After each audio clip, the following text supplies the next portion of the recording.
विक्रम सम्वत 2028 को राष्ट्रिय जनगणनामा कम्प्युटरको प्रयोग गरिएसँगै नेपालमा डिजिटल यात्राको थालनी भएको थियो। बदलिदो परिवेश, विश्व बजारमा भएको सूचना प्रविधिको विकास, सूचना प्रविधिको प्रयोग मार्फत मुलुकले गरिरहेको विकास र समृद्धि आदिलाई आत्मसात गर्दै नेपाल सरकारले पनि सूचना प्रविधिको प्रयोग मार्फत प्रविधि मैत्री नेपाल निर्माणका लागि रूपान्तरणकारी योजनाका रूपमा डिजिटल नेपाल फ्रेमवर्क 2076 ल्याएको हो। शिक्षा, स्वास्थ्य, वित्त, ऊर्जा, डिजिटल फाउन्डेसन, कृषि, पर्यटन, शहरी पूर्वाधार गरी 8 क्षेत्र र 80 वटा पहल समावेश गरी डिजिटल नेपाल फ्रेमवर्क 2076 ल्याएसँगै सरकारका निकायले आफूलाई लाइनबाट अनलाइन, भौतिक परम्परागत रूपबाट पछिल्लो समय प्रविधिमा रूपान्तरण गर्दै लगेका छन्। यसलाई मोबाइल, इन्टरनेट, ब्रोडब्यान्ड आदि सूचना प्रविधि पूर्वाधारका पहुँचले पनि प्रष्ट पारेको छ। डिजिटल नेपाल फ्रेमवर्क 2076 सालमा चाहिँ 2076 साल कार्तिक 5 गते मन्त्री परिषदबाट पास भइकन अगाडि बढेको छ र यसमा 8 वटा क्षेत्र र 80 वटा पहल अनुसार चाहिँ कामहरू अगाडि बढेको छ र डिजिटल फाउन्डेसन सबभन्दा पहिला चाहिन्छ, किनभने डिजिटलमा रूपान्तरण हुनको लागि पहिला जुन फाउन्डेसन इनिसियल लेभलको कुराहरू छ डिजिटल फाउन्डेसन अन्तर्गत पर्छ। जस्तै अप्टिकल फाइबरको कुरा छ, डाटा सेन्टरको कुरा छ, डिजिटल सिग्नेचरको कुराहरू छ। त्यो कुराहरू हामी एकदम प्राथमिकतामा राखेर अगाडि बढाइरहेछौँ। जस्तै मैले केही चाहिँ प्रगतिको मात्रै कुरा गर्न खोजिरहेछौँ। इन्टरनेटलाई आवश्यक सेवामा चाहिँ सूचीकृत गरिसकेको छ। त्यस्तै हाई स्पिड कनेक्टिभिटी चाहिन्छ हामीलाई इन्टरनेटको सेवाहरू अनलाइन चाहिँ मार्फत चाहिँ लिनको लागि, त्यसको लागि अध्ययन प्रतिवेदन हामीलाई प्राप्त भएको छ। त्यस्तै फ्रिक्वेन्सी बाँडफाँडको कुरा हुन्छ, त्यो पनि हामीले कसरी गर्ने त्यसको लागि चाहिँ अब पुल्चोक इन्जिनियरिङ क्याम्पससँग चाहिँ एउटा चाहिँ अध्ययन गर्नको लागि हामी गरेका छौँ। त्यस्तै चाहिँ अब 4G सेवा यहाँहरूलाई अलरेडी थाहा छ 77 वटा जिल्लामा अगाडि बढेको छ र 5Gलाई चाहिँ पनि परीक्षण गर्नको लागि एनटिसीलाई मन्त्रालयबाट निर्णय गरी चाहिँ जिम्मेवारी दिएको छ। र हालसम्मको कुरा गर्दाखेरि अप्टिकल फाइबरको विस्तार 12,139 किलोमिटर भएको अवस्था छ र इन्टरनेट पहुँचको कुरा गर्दाखेरि हामीले अब पुरै वायर ब्रोडब्यान्ड र वायरलेस ब्रोडब्यान्डको कुरा गर्दाखेरि इन्टरनेटको प्रतिशत गर्दाखेरि 128% जति पुगेको छ। यो कसरी भएको छ भने एउटा परिवारमा एउटा ल्यान्डलाइन अथवा चाहिँ कनेक्टेड जुन ब्रोडब्यान्ड हुन्छ त्यसबाट 4 जना 5 जना पनि सेवा उपलब्ध गर्नुहुन्छ भने त्यो अनुसारले हामीले हेर्दाखेरि 128% छ। तर साँच्चीकै हेर्दाखेरि करिब अब रिमोटको कुरा गर्दा सबै हेर्दाखेरि पुरै पपुलेसनको कुरा गर्दाखेरि 75% जति जनसङ्ख्यामा पुगेको अवस्था छ। र टेलिफोनको घनत्व हेर्दाखेरि मोबाइलदेखि लिएर सबै हेर्दाखेरि 146% जति छ। यो किन भएको भने सिम कार्ड एकजनाले 2टा 3टा पनि राख्न सक्नुहुन्छ, त्यो अनुसारले हेर्दाखेरि 146.38% हामीले हेरेका छौँ। त्यस्तै ब्रोडब्यान्डको कुरा गर्दाखेरि 738 वटा चाहिँ पालिका कार्यालय, 6,190 वटा कार्यालय, 4,237 स्वास्थ्य केन्द्र र 5,279 सामुदायिक विद्यालयमा चाहिँ ब्रोडब्यान्ड सेवा चाहिँ पहुँच भएको छ। अनि हामीसँग 2टा डाटा सेन्टर अलरेडी छ, एउटा जिआइडिसी र अर्को चाहिँ डिआरसी भन्छ, डिजास्टर रिकभरी साइट हेटौडामा छ। र हामीले कोहलपुरमा डाटा सेन्टर बनाउनको लागि स्थापना गर्नको लागि सुरुवात भइसकेको छ, शिलान्यास भइसकेको छ। ललितपुरमा चाहिँ डाटा सेन्टर र इन्टरनेट एक्सचेन्ज सेन्टर बनाउनको लागि बोलपत्र आह्वान भइसकेको छ।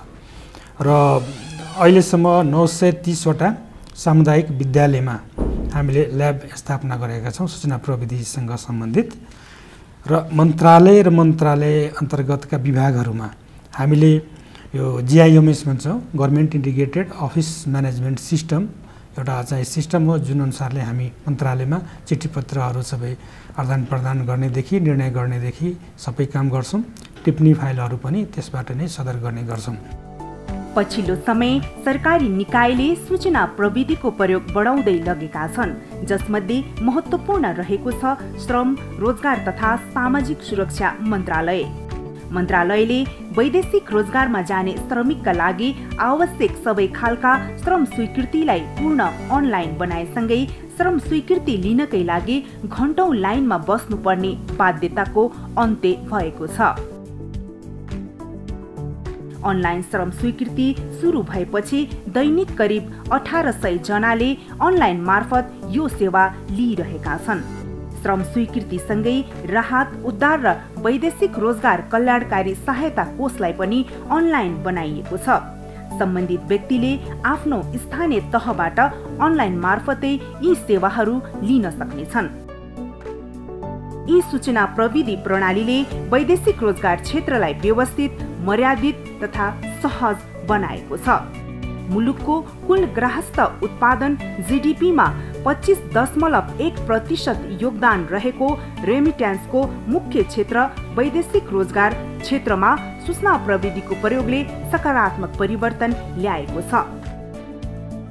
अहिले हामी यहाँबाट निश्चित हुने जुन सेवाहरू छन्, जस्तो वैदेशिक रोजगारको सम्बन्धी सेवाहरू भयो, आन्तरिक रोजगारीका कुराहरू भए, त्यसै सामाजिक सुरक्षा कोषबाट चाहिँ प्राप्त हुने औषधि उपचार लगायतका सुविधाका कुराहरू भए र वैदेशिक रोजगार बोर्डबाट हुने राहतका प्याकेजहरू जति पीडितहरूले पाउनुहुन्छ, यो सबै कुराहरूलाई चाहिँ हामी प्रविधि मार्फतै अनलाइनबाटै दिने प्रबन्ध गरेका छौँ। ताजलको कार्यालयबाट चाहिँ निकै लामो भिड हुन्थ्यो।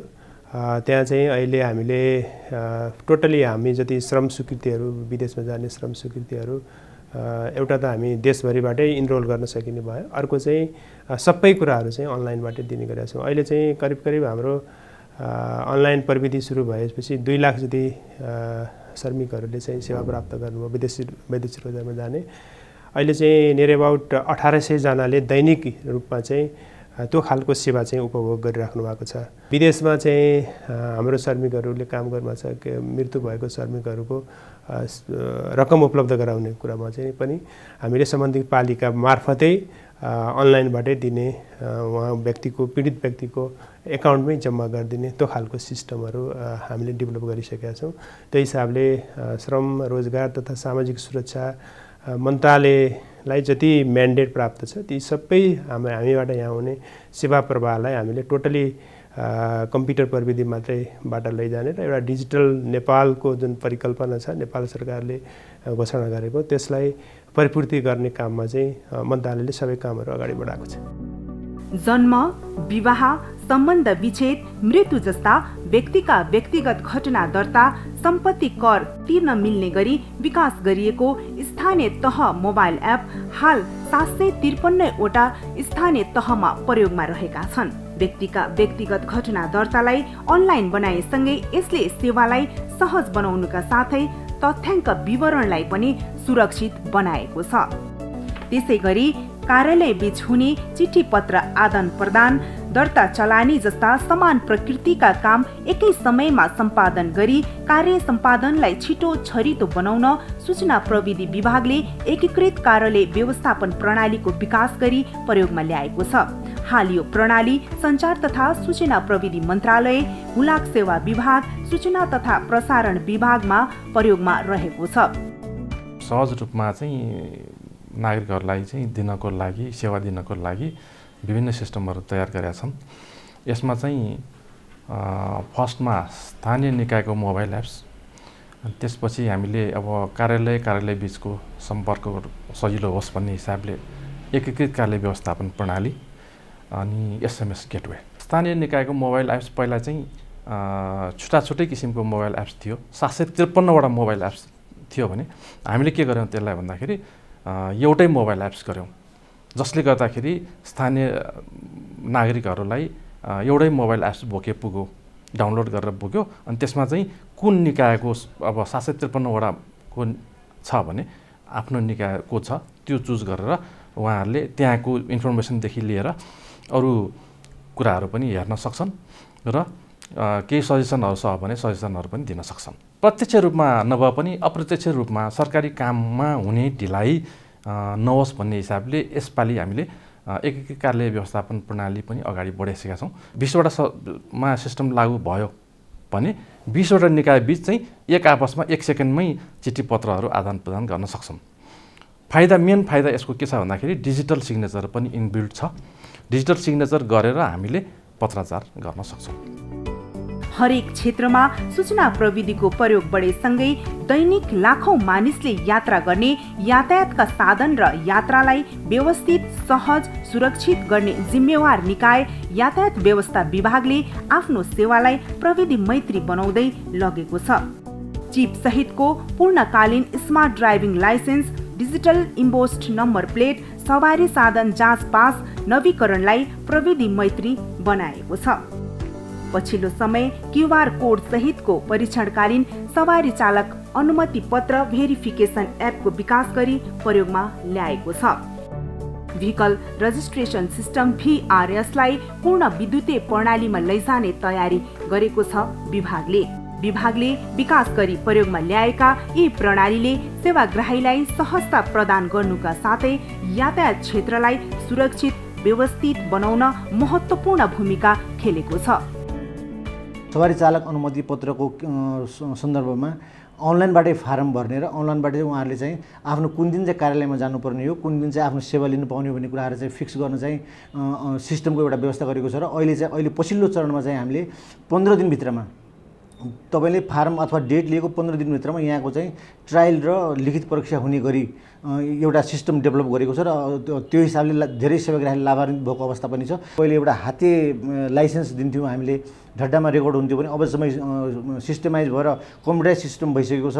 र जुन त्यो स्मार्ट कार्ड र जुन हामीले एउटा क्यूआर कोड सहितको परीक्षणकालीन लाइसेन्स भन्छौँ, त्यो के भन्दाखेरि परीक्षणकालीन लाइसेन्स चाहिँ ऐनमै भएको व्यवस्था अनुसार क्यूआर कोड सहितको सम्बन्धित कार्यालयमा जहाँबाट यहाँहरूले सेवा लिनुहुन्छ, ट्रायल पास गरिसकेपछि राजस्व तिर्नुहुन्छ, राजस्व तिरिसके पछाडि यहाँहरूले राजस्व तिर्दाकै बगतमा पाउने एउटा परीक्षणकालीन लाइसेन्सको व्यवस्था पनि गरेको छ। र जुन लाइसेन्स छ अहिले विश्वका 45वटा मुलुकमा चाहिँ त्यो भ्यालिड छ।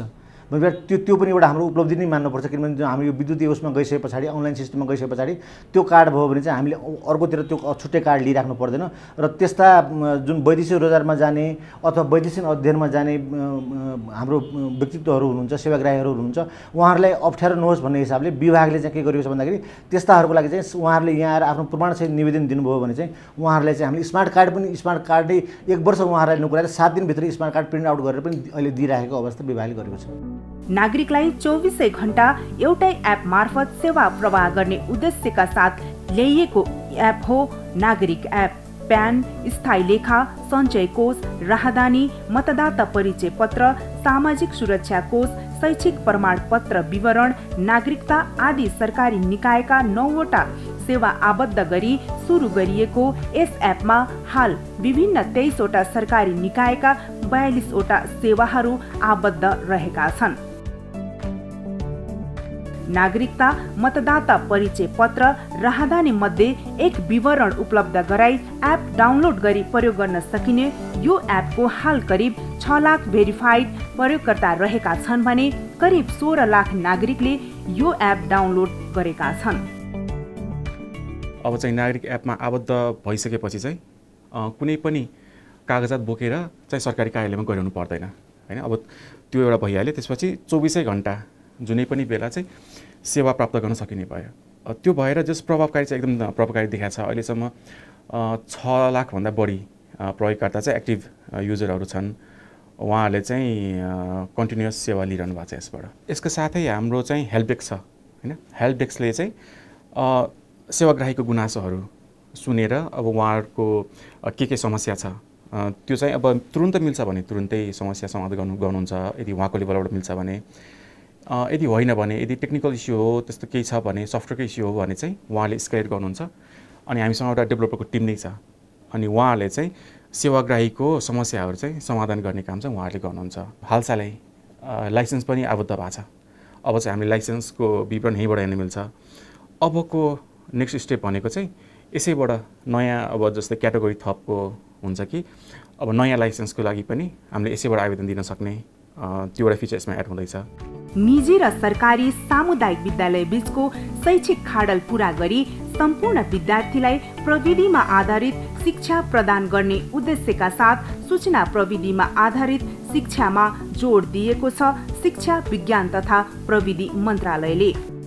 मन्त्रालयले monitoring, planning, reporting, policy making जस्ता कार्यमा पनि सूचना प्रविधिको प्रयोग गरिरहेको छ।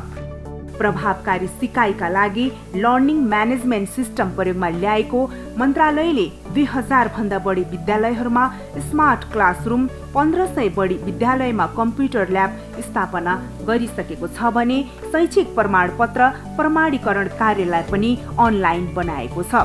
वैदेशिक अध्ययनको लागि आवश्यक रहेको नो अब्जेक्सन सर्टिफिकेटलाई अनलाइन बनाएसँगै लाइनमा बस्नुपर्ने झन्झटिलो प्रक्रियाको अन्त्य भएको छ।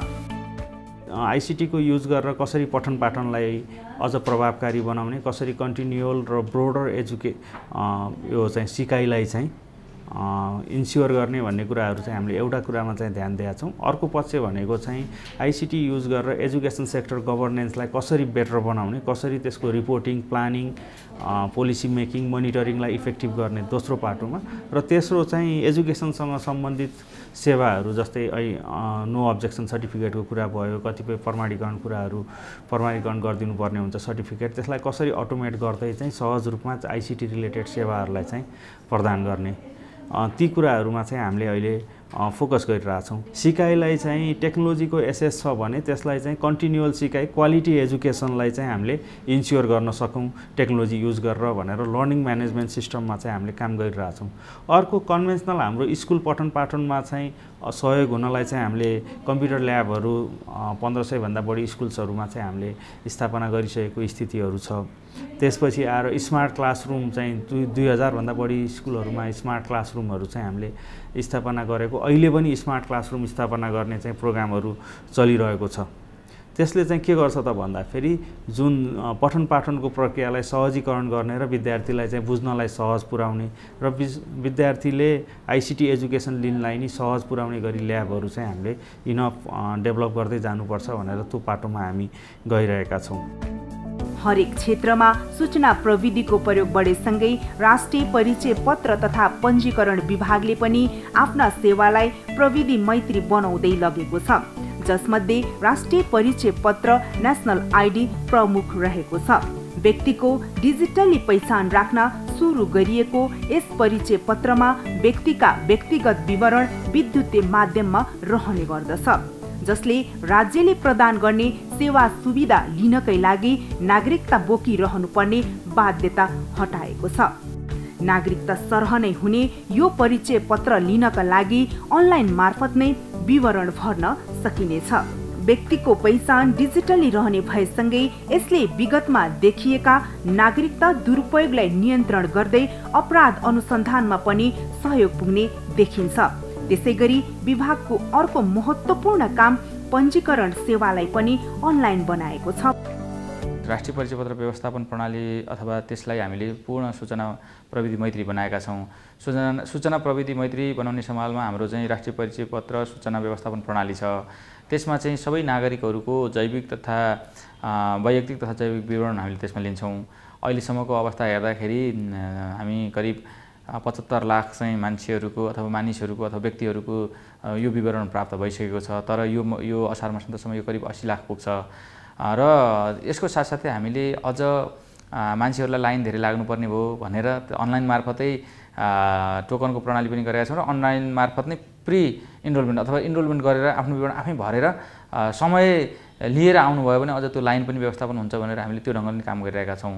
व्यक्तिगत घटना दर्ताहरू जुन 5 किसिमका घटना दर्ता हुन्छन् तिनलाई पनि पूर्ण अनलाइन सिस्टममा हामी लाँदैछौँ। अहिलेसम्म हामीसँग 6150 भन्दा बढी वडाहरूमा अनलाइन घटना दर्ता प्रणाली सुरु भएको छ। सामाजिक सुरक्षा भत्तालाई नै हामीले अनलाइन पद्धतिमा यसरी लाँदैछौँ कि जो मान्छे मृत्यु हुन्छ तत्काल मृत्यु दर्ता गर्ने बित्तिकै त्यसको लगत कट्टा गर्ने र गरिब अथवा दलित बालबालिकाहरू अथवा क्षेत्र तोकेका बालबालिकाहरू लगायतका मान्छेहरूको जुन घटना घट्छ त्यो घटना तत्काल घटेपछि दर्ता गरेपछि सिस्टममा जाने गरी एउटा। अर्को कुरो चाहिँ यी सबै विवरणहरू हामीले चाहिँ सिस्टममा हाल्छौँ।